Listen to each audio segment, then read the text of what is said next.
What's up, everyone? This is Lattes with Lindsay, and I'm so excited to have my next friend on this podcast because we are going to be talking about entrepreneurs.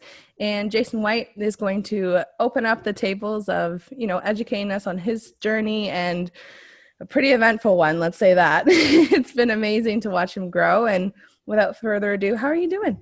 What's going on? Good. Thanks for having me on the show. While Lindsay is enjoying her latte, since it's a little bit mid-morning, I'm enjoying my mimosa. Oh my.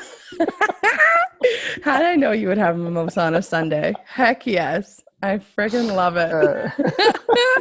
Starting the day off right. I know, right? I have my cliche turmeric.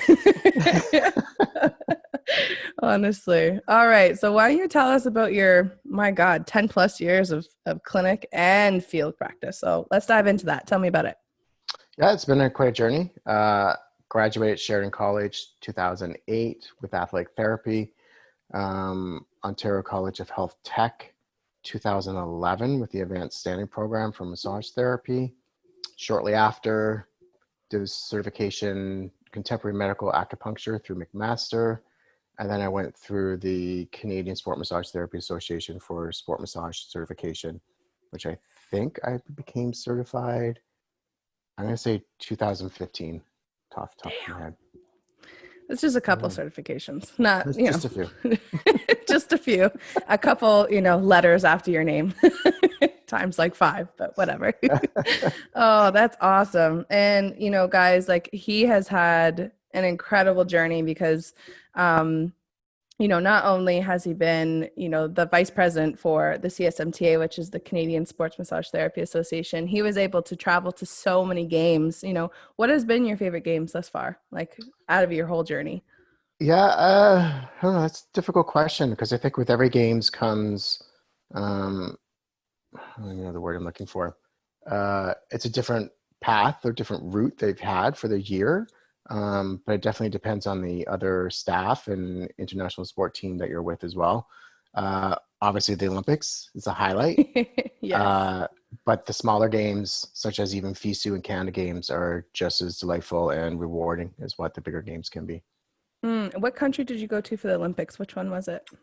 South Korea, Pyeongchang. South Korea. How was the food? If you like kimchi, it's all yours. Yeah. Fried chicken was phenomenal for white people. Fried chicken is the way to go. Yum. Yeah. Oh, I do love fried chicken. Yeah, it was delightful. The kimchi, Oh. I'm not hot on kimchi. Yeah, no, it's not my thing either. It's no. It's like asking like a ginger if they like ginger. It's like, no, I don't. I actually hate ginger, but thank you. Can you imagine if a ginger was allergic to ginger? Imagine, yeah, seriously, going to a sushi place and being like, no, my hair does not match my allergies, but it secretly does. So, like even like your like summer versus winter games, what was that experience like? So I think as therapists, I don't know if I'm speaking for myself, I do a lot more summer game type stuff. I'm a competitive swimmer myself, so I enjoy the aquatics. I believe if I remember, most of my major and minor games, take away 2 winter Canada games, have been summer related. So to get the experience of going to the Olympics and being on the bobsled track and being on big air and moguls, like there was definitely a lot of new opportunities there for me that I haven't really done before. And it was mouth dropping just to be there, the hype, the experience, to be on that hill, be with the athletes, be with your team members, and to wear the red and white was actually incredible. Yeah, I think that's honestly the most exciting part. Like even with the Pan Am Games, which you've done as Mhm. well, is you get your whole swag bag and you get to rep all the cool clothes and like honestly that's my favorite part because I'm Uh, like I get to keep all this. Like it's almost like a gift. yeah, I mean, I've got so much clothes upstairs from all the games, and I wear it. Like my Canadian Olympic gear, I still wear. When I was chief therapist for FISU Winter Games in Kazakhstan, they gave us this big ass Canadian parka. The Nice. clothes is great, and you could continue wearing it. I know, Sure. but it's so funny though, because if you ask therapists who are like doing sports a lot, 90% of their clothes is Yeah. like Canada or Team Canada or like whatever team they worked with. And honestly, I don't even feel like I wear normal clothes like ever. Like it's like my leggings have Team Canada on them for God's sakes. If I wear my parka that I got from World Juniors, it friggin' has a Team Canada Yeah. jacket on it. And How, oh how, gosh. how many backpacks do you actually need as well? Like we got so many Canadian backpacks. It's unbelievable. I think honestly, like I started giving them to my boyfriend Yeah. because I was like, I have like we have matching backpacks now because you go to the same games and it's like the cliche, it's like same style and oh my Yeah. God, I think I Yeah. have like nine like and then duffel bags. Like Yeah. they Yeah. gave me hockey bags and oh my Lord, like you would think Yeah. that I It's good actually stuff. played for Team Canada because I could walk around with all the swag and be like, yeah, I'm a hockey player, I Yeah. got this. Like Did you have a pin can't to you trade? see? You want a pin? Yeah, do you want one of my like thousands of pins or like my little banner thing I have to wear? Or oh my God, it's so true. It's I have a backpack full of medical supplies from games where they're just like, Wow. do you want this kinesiology tape? I'm like, of course. Like Yeah. I would Yeah. love free stuff. So yes, I feel like half my house is medical stuff or free swag that I got from places. So that's Yeah. amazing. You gotta take And you've advantage of this also, stuff. oh gosh, yeah. Well, even I mean, heck, like taken advantage of when you did the Invictus Games, like you got to see a fellow Ginge, Shout out to Prince Harry. Oh, I would love to see that man in person. Yeah. I Actually, feel that like was I guess that was another highlight as well. The Invictus Games. Even I was there for sledge hockey. We did a pre-event back in May. So this was a few months prior to Invictus. And this is where um, invite only VIPs, and it was an exhibition game. And Prince Harry, Justin Trudeau, John Tory, um, Canadian ministers, they were all there. Um, oh my God. Trudeau and Prince Harry. I got one on each side on the bench in the hockey. Like it's incredible. So the experiences alone that my profession through athletic therapy and massage have given me, I probably wouldn't have gotten them anywhere else. The Mm-hmm. Queen, the Queen at the Commonwealth Games in 2014 as well with Oh my Prince God. Prince What does she Andrew. look like in person? Like this, like Old. does she yeah. She matches the photos. She matches our paper. A $20 bill. Yeah, honestly. Oh, Jesus. But that's Yeah, amazing. Honestly, when I saw that photo of you guys, like I can't even imagine what that feeling was like, you know? yeah. And it Oh, gets better and better. Like every games is a different experience, and you walk out of there and just in awe of it all. yeah. And then do you feel like when you go through those games and you go through those journeys, do you bring a lot of it back to like the clinic that you work at? Like, do you find that you apply it to like athletes in general or like the general public? No, it's definitely a hype. It's a hype for me. I'm excited and honored to be on the Canadian medical team.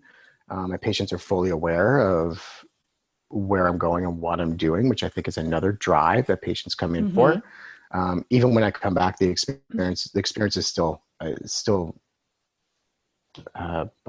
high. Like I'm still high off it.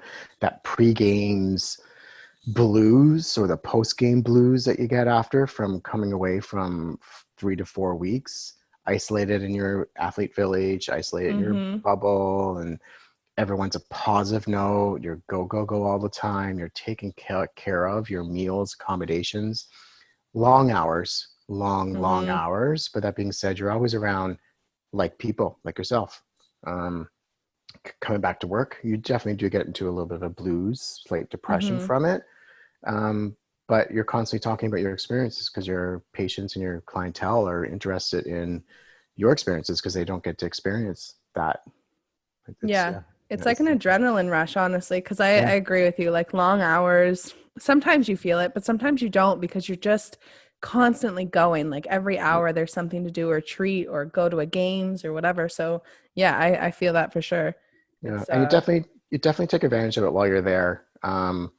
Downtime generally it's important to get rest and sleep, but you're just so excited with the hype that you have accreditation that allows you to check out any events that you want. So you want to take advantage of that. So sometimes sleep becomes second because you want to check out, the figure skating, you want to check out bobsledding on your off Hmm. time, and you definitely want to be there to support Team Canada as well. But it's definitely a Yeah. different mix of field work and clinical. I wouldn't say too much that you learn new clinical skills. You could definitely bounce off of the other sport teams that are there, such as your sport physio, your chiros. If they come in with their own team, you can learn skills and techniques. Majority of it's networking, but I don't say I would come back with anything new just besides my networking and building new bonds. The Yeah. athletes definitely follow up as well. What's the village like? I think that's what like when I think about the Olympics, I always want to know like because you saw the Arkells like performed one time during the Olympics, like they came to the village and did that for the athletes and stuff. Like Yep. what is the atmosphere like, like for the athletes as well as the therapists who are there? Uh, I guess the easiest thing I can say is probably like a mini town. Okay. Um, Naples, I wasn't on there, but one of the athletes' villages were cruise ships. So they're contained within villages of apartment complexes, similar to the Pan Am Games here. You have your laundry facilities, you'll have amenities such as your gyms, your swimming pools, your laundry, and then you have a massive cafeteria that contains food and ethnicities around the world. So every day you can wake up and have something different if you want for breakfast, lunch, or dinner, which is the best. Uh, So you can have the mimosas? No, I'm just so kidding. we can alcohol somehow it's alcohol free, but somehow we get alcohol in. Like Oh yeah. yeah. You have to. Like your parka is just so big when you come Yep. back in, it's filled with stuff. It's so unfortunate, It's just thank God they gave you that extra large because, you might get some extra cushion. That extra backpack comes handy. Yeah. Satchel bags full of happiness and goodies. Oh, I Uh, know. Oh gosh. And you've traveled the world with sports as well. Like, what has it been like for you to also be an athlete? So what is the experience like from the other side of like not the therapist life? Like, how is that journey? as a competitive swimmer, It's it's okay. definitely a lot harder as an athlete. I think I prefer treating athletes more. The uh, rehab is real, man. yeah, Honestly. yeah, the injured part, the overuse injuries, the waking up early, the exhaustion, not able to diet, not being able to fuel yourself a lot. Those are Mm-hmm. struggles. I mean, Oh yeah. I swam competitively, was 10 and under, and I did international competitions throughout varsity. I took 15 years off and I went back again last year, but I've traveled to Amsterdam and Australia, all over the US for swimming competitions. And Amazing. I I definitely admire the dedication and perseverance that you got to do to get to that high performance level. It's incredible. Even Mm-hmm. when you're working on the athletes themselves, like that is their job. Like they have nothing else to do except go to the gym, training Mm-hmm. session, eat, fuel, sleep, and repeat. Yeah, So rehab. And it's hilarious because I think I actually had this conversation with a football player yesterday is the fact that, everyone wants to be an athlete. You know what I mean? Because it'll get you to certain places, it'll get you to financial goals if that's the way you want to go, but I think what people tend to forget is exactly what you just said. Like that is your life. Like you yeah, are eat, sleep, train, rehab, sleep. Like that's literally it. And I think if you're willing to be that committed, that's awesome. But I don't think that people understand that when you get past a certain age, all those adhesions, all those yeah, strains, like breaks, all that stuff, like those play such a key factor later in life that, they say be an athlete, but yeah. it's bigger than that. So Yeah. yeah. I call it when patients come in and they have these niggling injuries and they have these overuse injuries and they can't really understand as to why. And I pretty much say it's a legacy of your youth. This is the outcomes Mm. of playing sports when you were kids or playing sports through varsities. These are the outcomes of minor ankle sprains that create inflammation and therefore break down cartilage 5 years after. Mm-hmm. So just even Mm-hmm. though you're a well-tuned machine, you're still going to experience those minor aches and pains, cartilage degeneration, small tears throughout the course of your middle age and beyond life. Literally beyond. Yeah, yeah, Forever almost. yeah, Yes. And it's tough because I mean, people don't like think about the future in that way, right? They're yeah, living in the moment, which is yeah. great. That's important. But you also have to think like when I see an athlete, for example, who pushes through an injury because, you know, we way back then we say like, you know, push through it, you're fine, toughen up. It's just a scratch, whatever. And then, you know, now I deal with the 45-year-olds, the 50-year-olds who have had, you know, degenerative discs or like really bad back strains. And Yeah. they're like, I don't know where it came from. And I was like, well, let me tell you a story about your youth.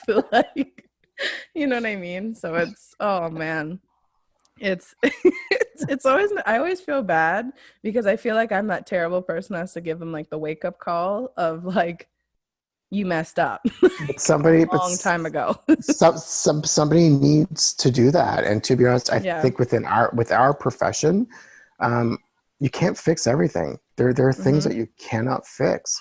And I think being a great therapist is being able to recognize the fact that you can't fix that problem. You could help maintain and monitor to prevent any sort of secondary complications or higher prevention, but Mm-hmm. to have that honesty to a patient and say, hey, listen, this is degeneration. There's no Yeah. way of reversing this. We could help biomechanically fix or correct any sort of Mm-hmm. imbalances, which in turn can help correct this. But unfortunately, there is going to be some pain continuing on. So it depends on how you Yeah. manage it. But Well, and it's, once you're at that point as a therapist, I find it's golden. Like it's a patients, lot easier, honestly, because then yeah, it also gives you that confidence as a therapist to say, I know what I'm talking about, right? And mhm, it's just giving people the realistic answer that they actually want. But I think what's also hard with that answer is that, um, as you know, as a therapist, people come in and they say, like, just fix me. Whatever you need to do, just fix it. And I'm just like, okay, first off, you booked a half an hour. So like, I'm not a genius, but I mean, I know what to do, but it's going to take some time. You know what I mean? But it's hard to kind of give people that realistic, like, okay, this is what we can achieve. I can't fix the whole thing because mhm. like I can't fix a spine. That's not my job. Yeah, yeah, But, you know, like understand that we're going to do the best we can to even you out, but yeah. I can't fix you. I'm I'm sorry. But actually last year I was thinking about buying a magic wand and have it right by my table. So when patients come in and say, fix me, I would haul it out and say, abracadabra, shazam, and I'm tapping him on the head. like, oh my God. See, And that's why I appreciate your humor because like I know, I would totally love that. Oh my I God. was gonna say, I don't know who your listeners are, but I'm pretty sure Oh, quite a few of them might know who I am. So they definitely know my yeah. personality. Oh, yes. And Oh yeah, my freaking God. That is amazing. that magic wand fits in my back pocket Oh, very well. I would totally bring that out. I'd be like, all right, here we go. This thing is going to change the world. Yeah. It's like, what do you want? You want a car? Here we go. Like, we'll make it happen for you. This Yeah. one-time offer. It has a stick to therapy base though. If you can't fix them with your Yeah, hands, you can't make that promise. And I'm it's not. true. It's true. It's COVID. It's CERB. I can't afford to pay a car for someone else. I know it's so true. It's oh God. The more I think about COVID, it just makes me more sad. So, anyways. But the cool thing that we have that we are related secretly is the fact that you and I have both been nominated for a Premier's Award. Isn't that Oh cool? yes, it is actually. Yeah, yeah, it's phenomenal. Yes. You actually went to because I was unable to make the dinner and stuff because I was traveling, Hmm. but you were able to do the awards banquet, correct? Oh my God. It was like Georgian sent me an email and said, like, yay, you did it. You're kind of cool. And we're nominating you. And I like lost it. I was so excited. And it was really the thing that was really cool was A, it was downtown Toronto. you know, you stay at really fancy hotel. I think it was actually the Hilton, which I think is fancy, but whatever. And, you know, you go there, you get your fancy dress on, but like I didn't realize how many people were going to be there. Like, Yeah. and you know, you have like your little cute little Georgian table, and every school has, you know, their table and stuff like that. And God, you just like, as soon as I walked in and I got to see like my photo on the slideshow, and you know, they talk about me and you know, all that cool Yeah. stuff. Yeah. But It's the like the biggest Academy. It's thing, like the Academy Awards no, it for. was Yeah, like I was seriously. telling my boyfriend who came with me, and I was just like, I think I have to say a speech. Like I don't even have a speech. Like it was like frig, I don't know. But so anyways, yeah, like it was honestly incredible. And the biggest thing for me was I felt so much more inspired to keep going because Mhm. everyone in that room was doing the best that they can in their career, and it was almost inviting to fuel your energy to go back into the field and say, okay, what else can I do? You know, Mhm. like how do I Yeah. stay awesome? Like, Yeah. so it was incredible. And then Georgian was really cool because they paid for my hotel, which was very nice. And then we also did this cool thing. I don't know if any other school did it, but we went to the top floor of the hotel and we had like a little after party.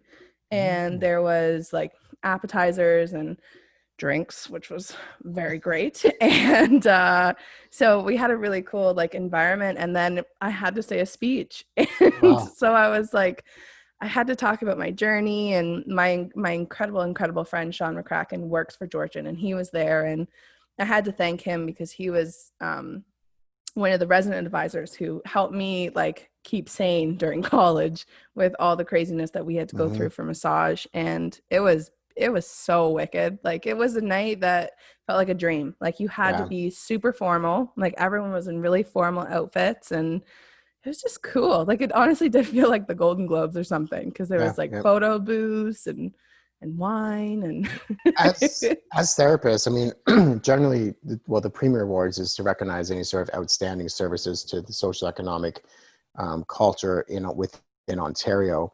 Mhm. But as therapists, we don't really get that recognition. I mean, granted, we're Nope. graduates, but to get that recognition several years after you're graduating to say, Yeah. hey, we recognize the stuff that you have done in the field of sport within Mhm. Ontario.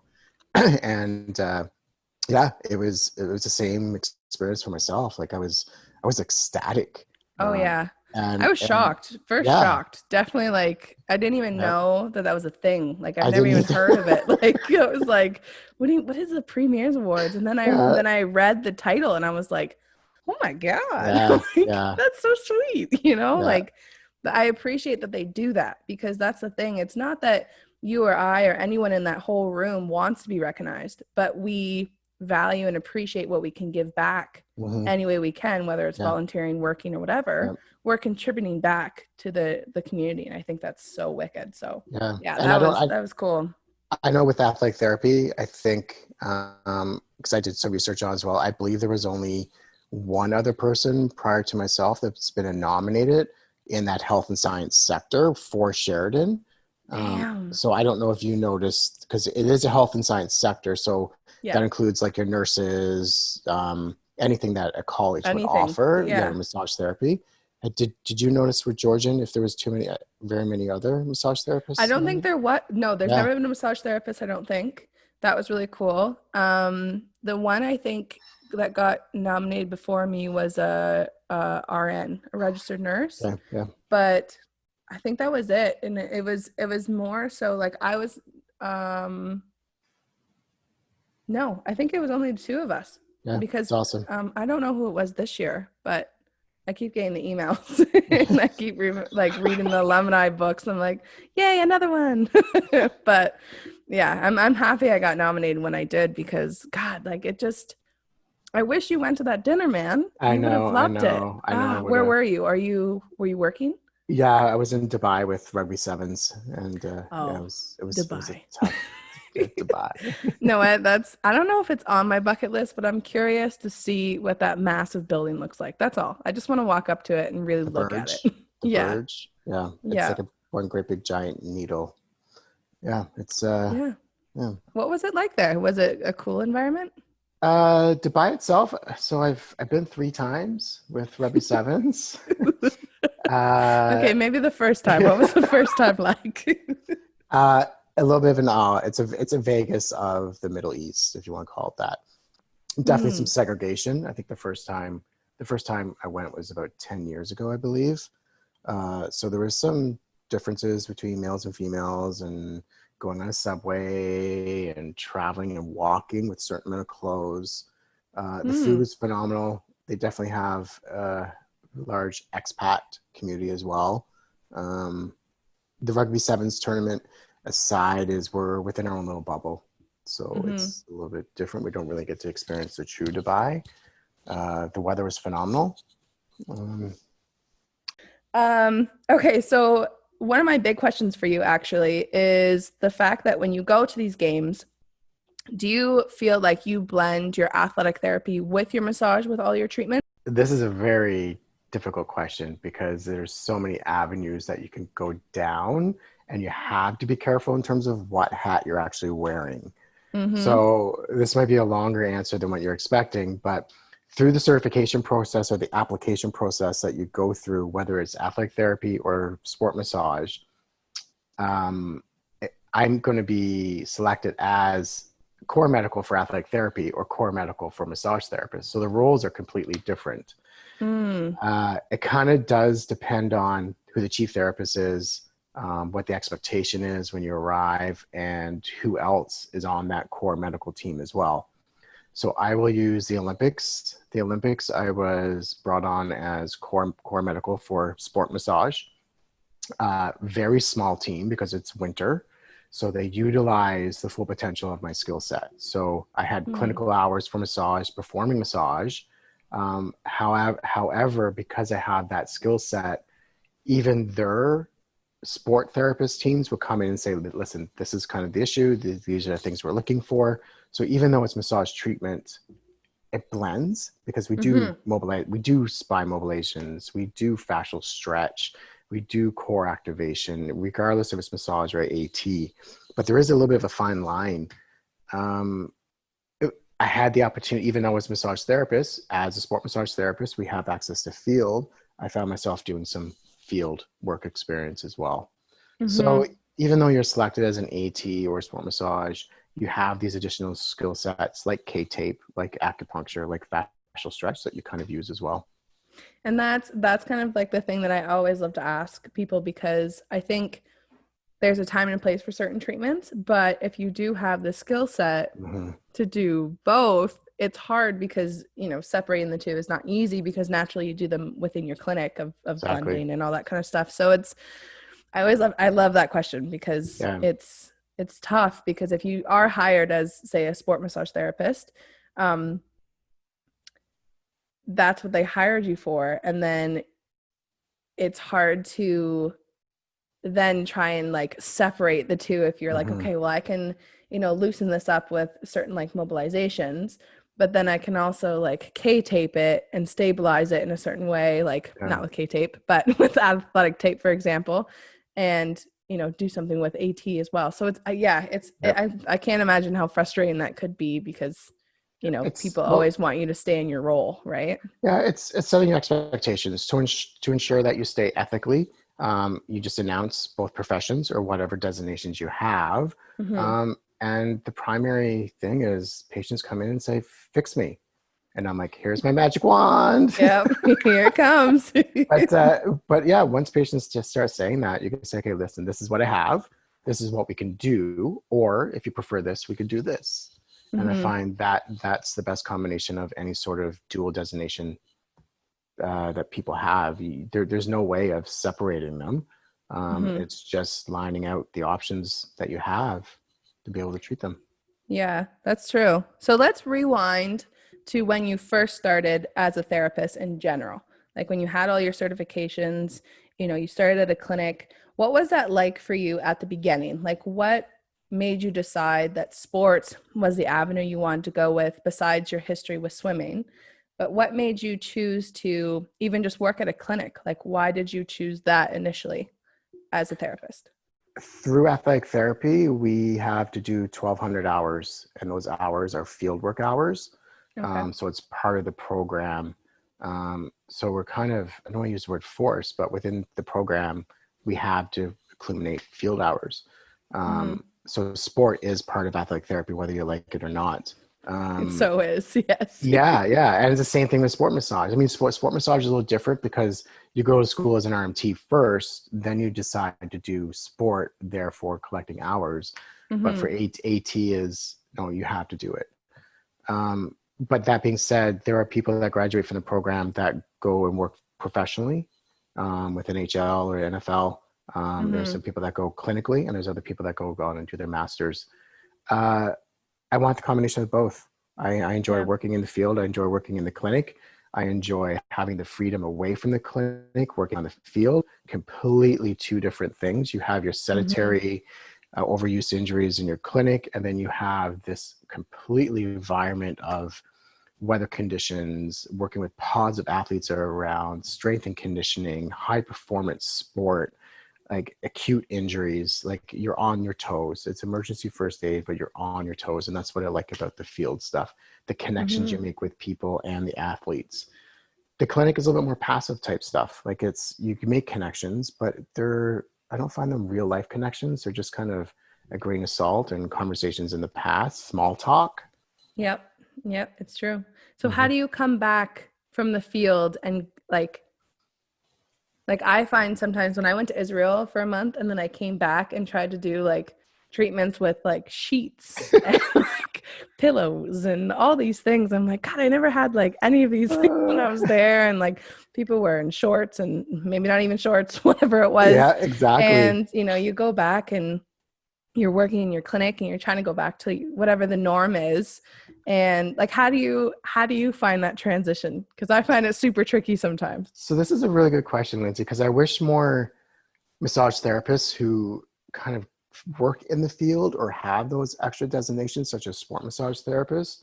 Um, I've never really been the traditional massage therapist, even when I took it through advanced standing through OCHT.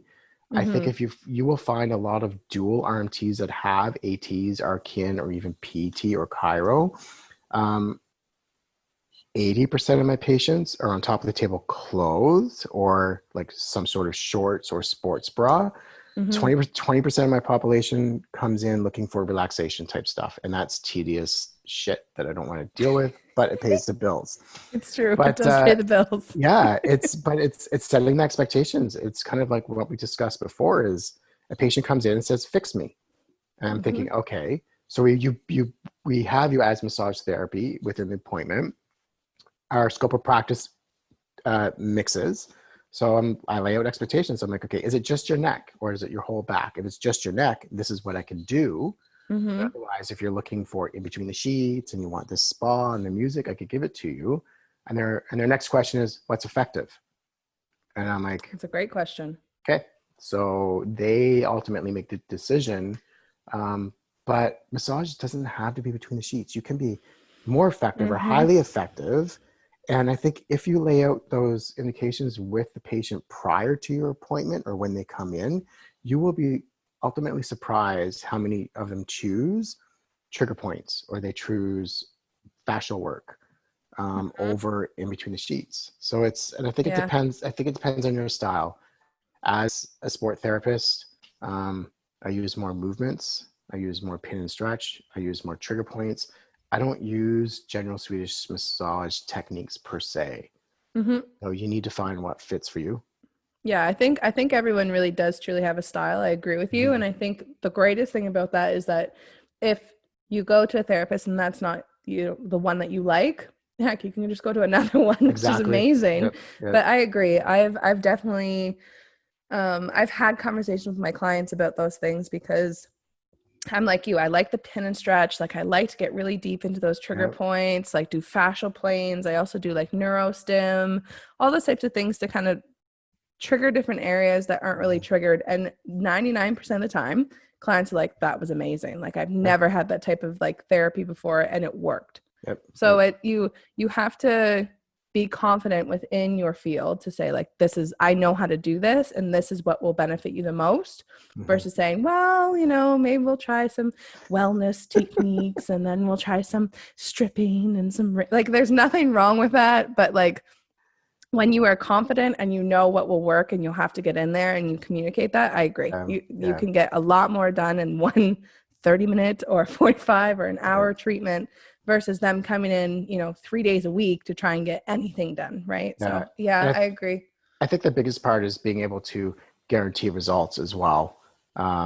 There's certain conditions that I know personally that I cannot really treat as effectively versus massage versus me using trigger points or my other skill techniques. So when patients come in, I give them a guarantee. I'm like, you will be much better if we do this technique. And I guarantee when you get up, your range of motion will be improved. And most of them, massage is like, it's passive treatments. Yes. And that's some of them are super boring. I have to say, like I've been to my fair share of massages and I was like, okay, I think I might just take a 15-minute nap, regroup. How many times have you thought about what you're going to cook for dinner through a massage? Trust me.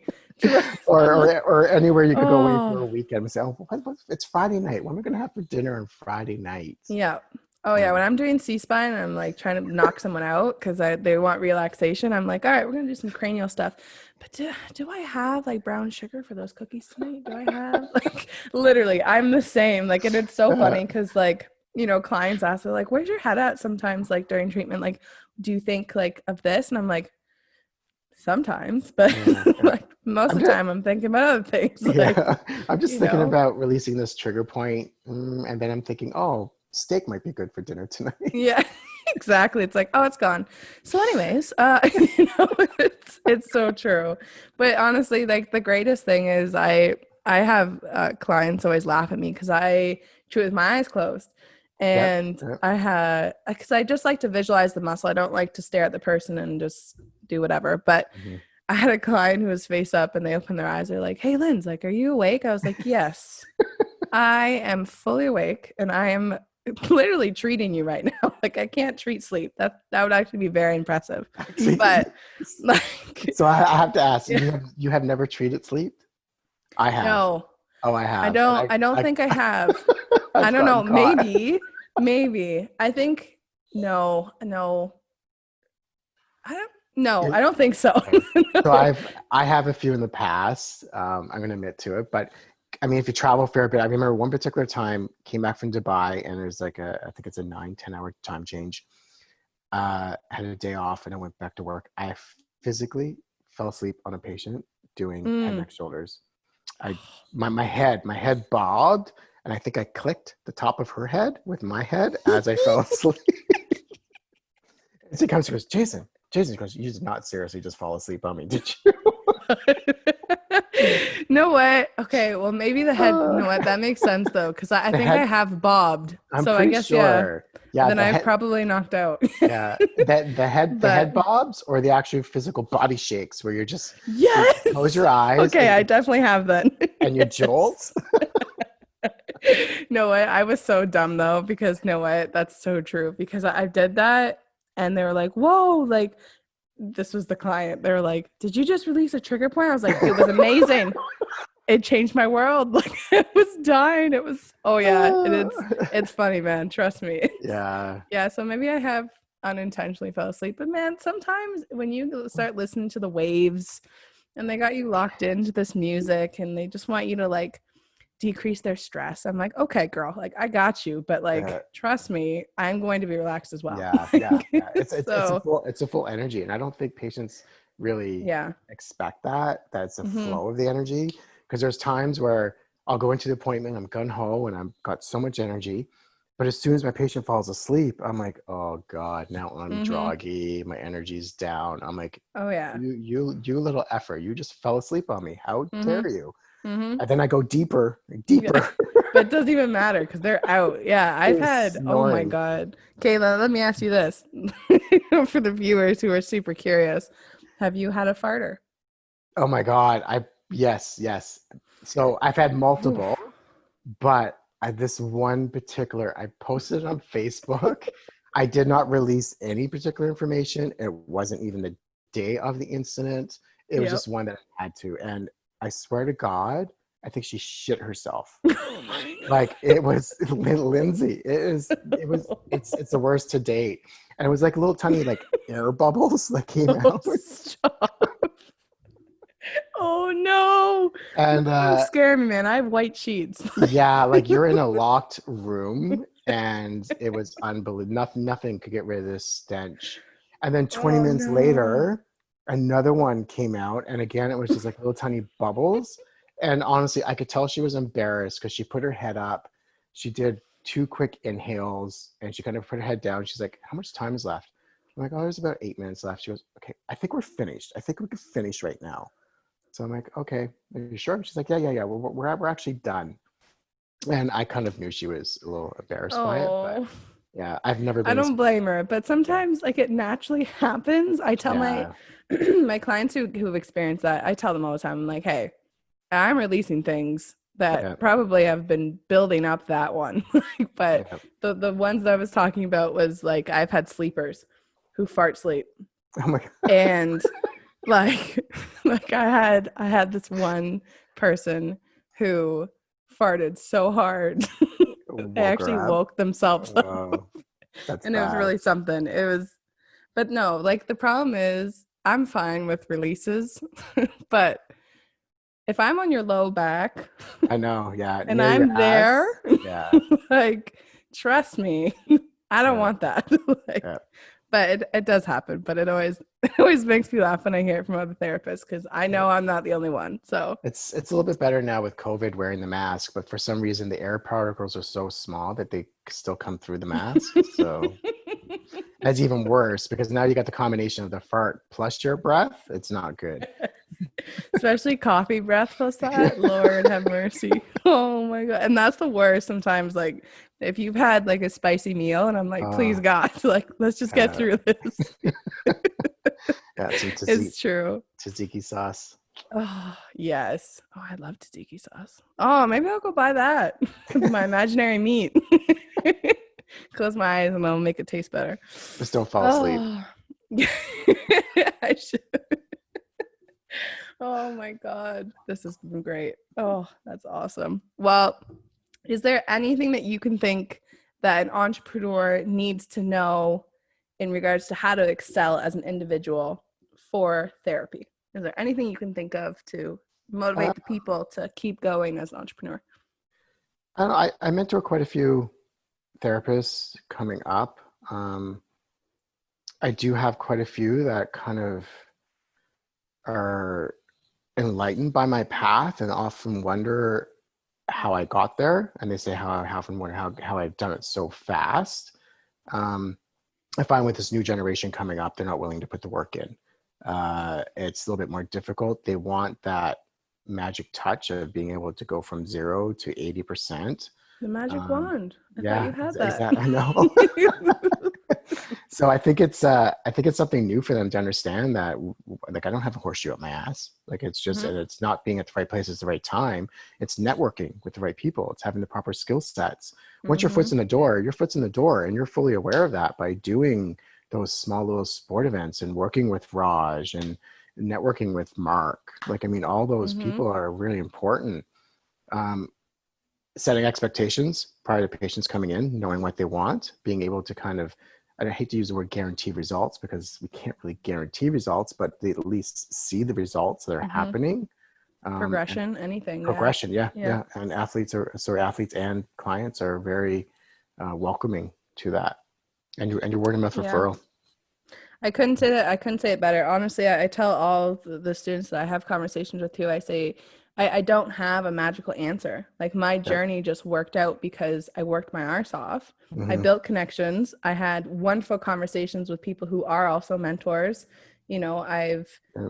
tried to gradually improve myself as an individual, but also as a therapist. And I think I agree. And it's something that I've had conversations with in my first season with many healthcare professionals is that the more that they try and talk to the up and coming, they want results right now. They Yeah, want to get to yeah. the Olympics as soon as they graduate. And I respect and understand their motivation, their drive, but you also have to understand that there's a journey that needs to happen Hmm. before you jump into the boat. You know what I Yeah. mean? It's So just, yeah, I agree. the Olympics took me 10 years. So I Yeah. graduated Sheridan College 2008, went to the Olympics in 2018. That being said, I was an athletic therapist. I made the Olympics as a massage therapist, which was 2011. So it still took me 7 years. Mm-hmm. And throughout the whole process, I mean, I volunteered a lot, and the same thing with you. These games, the Olympics is 3 to 4 weeks. This is Mm-hmm. unpaid work that I need to take Mm-hmm. off. Commonwealth Games, 3 weeks. Canada Games, 2 weeks. FISU Games, 4 weeks. Mm-hmm. In one particular year, it was a highlight of my career. Between Rugby Canada and major games, I have 14 weeks of volunteer work that I did to Team Canada or Sport Canada. Ooh. Having, I mean, I'm not a millionaire. I have a great support system here at home and work, Mm-hmm. but I gave up a lot of things to get there. Like I gave up my Yep. personal vacations. I gave up spending money. I gave up eating out. So we Mm-hmm. all have stuff that we need to give up to it. So it depends on how much you're willing to give up to get to your Mm-hmm. dream that you want. And that's the thing. Like, I think the biggest thing you said there is that you have to really decide if it is something you want. And of Hmm. course, everyone wants the Olympics, and that's always been the first thing when people think of sports, that that's their main goal. But I think what people don't realize is that you also are taking off all those days, but those aren't vacation days. Like it's Yep. not like on top of that, people take vacation and they travel maybe after the games or whatever, but that's also additional hour like of or like week of losing income Yep. just so you can like enjoy yourself after working your butt off for 2 weeks. So it's the understanding of progression within yourself as is understanding a time and a place of how much time you can take off as a Hmm. therapist. So I Exactly. get you. Yep. It's I think people tend to forget that the major events are always free. Like it's, you get the swag bags, you get to travel the world, Um, and those are the things that are truly amazing about the experience. But the income of what you have to make before the games or after the yeah. games is the part where you Yeah. are going to be working your butt off then just Yeah. because you wanted this experience. So that's The where the catch game up. gets played. Yeah. Yeah, the Yeah. definitely financial catch up afterwards. After I come back from a games being gone for 4 weeks, it takes me probably 8 weeks to get right back up off my feet. And that's Hmm. if my patient client load has kind of stayed the same.